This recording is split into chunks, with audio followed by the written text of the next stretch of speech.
नमस्कार दोस्तों। क्या आपको पता है आपको उल्टी क्यों होता है? क्या आपके बॉडी में फिजियोलॉजिकल चेंजेज आते हैं जिसके कारण से आपको उल्टी होता है? इसे वैज्ञानिक भाषा में इमेसिस कहते हैं। तो जो उल्टी का जो इमेसिस का जो सेंटर होता है वो आपके ब्रेन के मेडुला ऑब्लंगेटा में सिचुएटेड होता है और वहाँ पे सीटीजेड पाया जाता है जिसे कहते हैं केमो रिसेप्टर ट्रिगर जोन, जो कि आपका लोकेटेड होता है area of postrema and nucleus tractus solitarius जो होता है वहाँ पे ये प्रेजेंट होता है। और यही आपके जो जीआईटी में और थ्रॉट में जब इरिटेशन होता है, जब भी आप कोई हार्मोनल चेंजेज या जो हार्मोनल प्रोडक्ट होते हैं और टॉक्सिन्स या पॉइजन प्रोडक्ट को आप टेकअप कर लेते हो, जब आपके जीआईटी में इरिटेशन होता है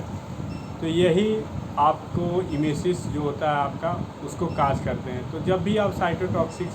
साइटोटॉक्सिन्स और कोई भी आप फूड प्रोडक्ट टेकअप करते हो तो आपके बॉडी में जो जीआईटी है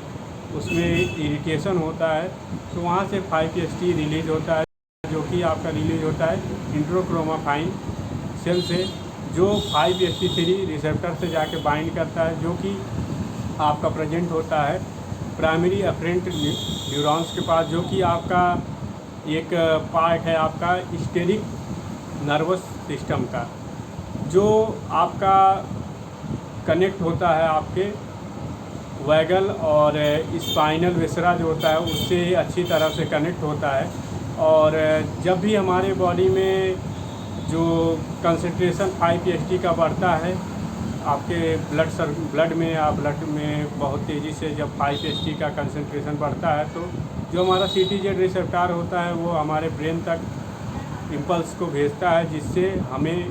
इमेसिस होने लगता है। इसमें हमारे जीआईटी में जो जीआईटी पार्ट है उसमें क्या क्या चेंजेज आते हैं उसके बारे में हम आपको बताएंगे। जब हमें इमेसिस का जो प्रोसेस होता है हमारे बॉडी में वो स्टार्ट होता है तो हमारे बॉडी का जो फंडस है आइसोफेगस और आइसोफेगियल स्फिंक्टर जो है वो रिलैक्स हो जाता है, जिससे क्या होता है कि जो हमारा जो फूड प्रोडक्ट है जो आपका टॉक्सिन्स है जिसको आसानी से वो बाहर निकल सकता है। उसके बाद क्या होता है कि जो आपका ग्लोटिस होता है वो बंद हो जाता है, क्लोज हो जाता है। वो क्यों क्लोज होता है? जिससे हम इमेसिस जब करेंगे तो जो हमारा उल्टी है, जो हमारा बैड प्रोडक्ट है वो हमारे फेफड़े में इंटर ना करे। और इसके बाद क्या होता है जो आपका जो ड्यूडेनम होता है और आपका पाइलोरिक होता है जो पेट के नीचे का हिस्सा होता है वो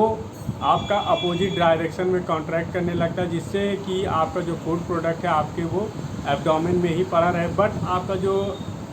आपका जो डायफ्राम है और एब्डोमिनल मसल्स हैं वो तेज़ी से कॉन्ट्रैक्ट करने लगते हैं, जिससे आपका जो फूड प्रोडक्ट है वाया माउथ के साथ जो आपका टॉक्सिन है वो माउथ से आपके शरीर से बाहर निकल जाता है, जिससे जो भी टॉक्सिन्स या पॉइजन प्रोडक्ट है वो आपके बॉडी से इजीली निकल जाता है, जिससे आपको कोई भी प्रॉब्लम या डेंजर देखने को नहीं मिलता है।